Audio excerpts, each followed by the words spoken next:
really, really weird because all my windows are open and my room faces the street and people are driving by and I'm like, I'm not doing anything weird, but are you judging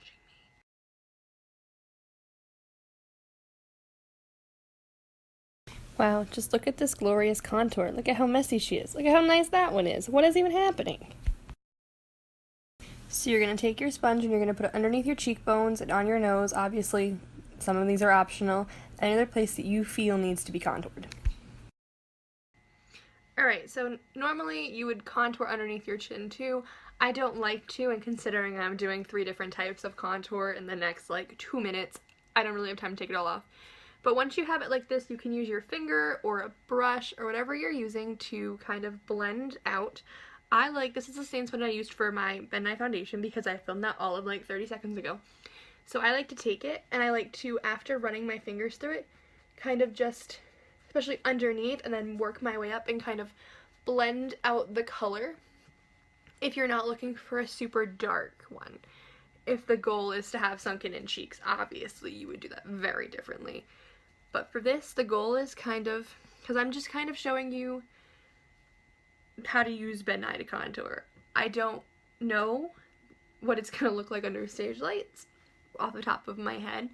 I usually, if you do want stage, I usually take it because it's so much darker in person compared to what it's doing on camera, but I usually darken way up here a little bit more, and then I kind of make sure to follow your cheekbone because you want to be right underneath it, and I blend especially underneath because you don't really want that too much, and then I like to make sure that it gets more of a gradient from like dark to my skin color, and then repeat on the other side. I mean, I feel as though blending is pretty self-explanatory, but you can appreciate the really weird faces I'm making. When I edit them, it pauses and I just stare at myself and I try not to be very embarrassed.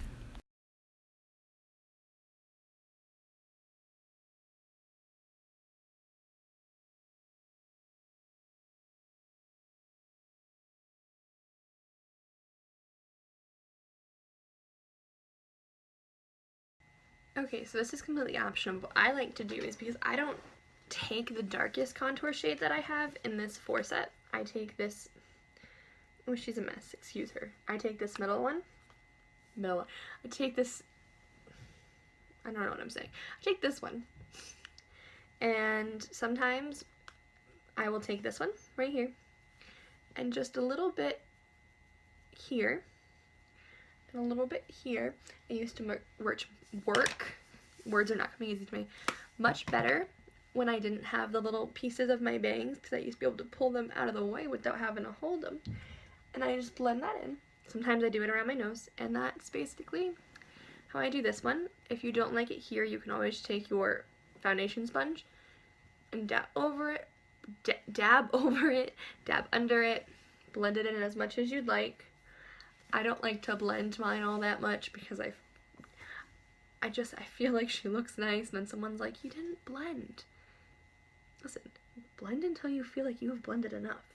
Don't let anyone tell you how to blend your blend.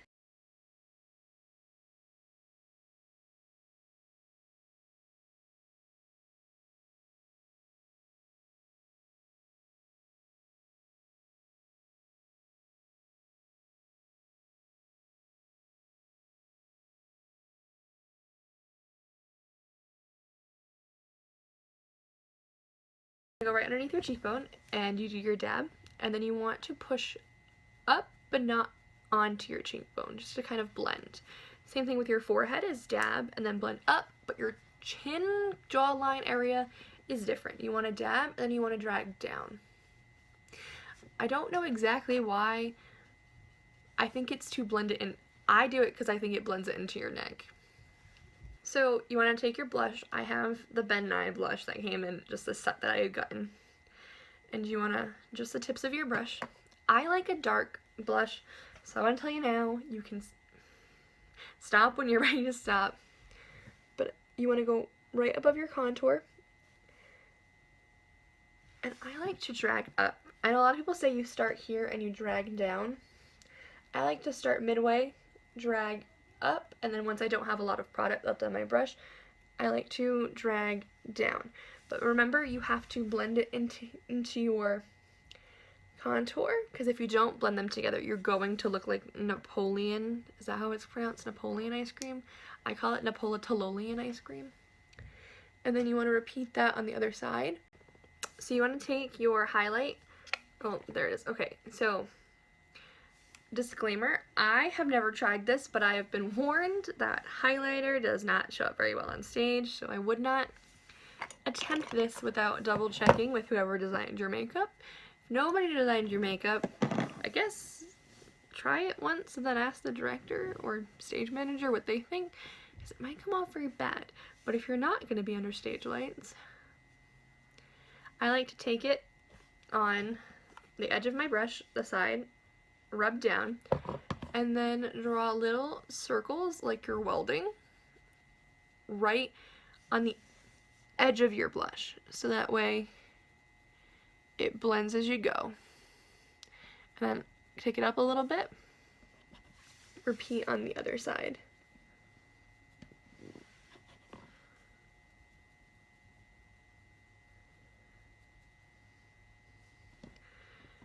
Other thing that I like to do is take my brush. I like to just put it a little bit on the edge of my nose, but I know people who go straight up and down. Look, because it's just gonna keep catching the light.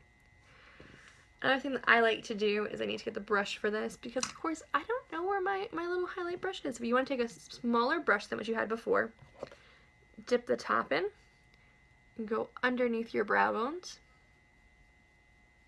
or on your brow bone underneath your brow. Listen, I'm trying my best. That's why this channel is called taeistrying, because I am trying my best. And then do above, you don't have to do above your eyebrow. I like how that looks. And then dip it in again, and you want to do the inside crease of your eye, especially if you're wearing eye makeup. So this is it. Make sure that you blend. So yeah.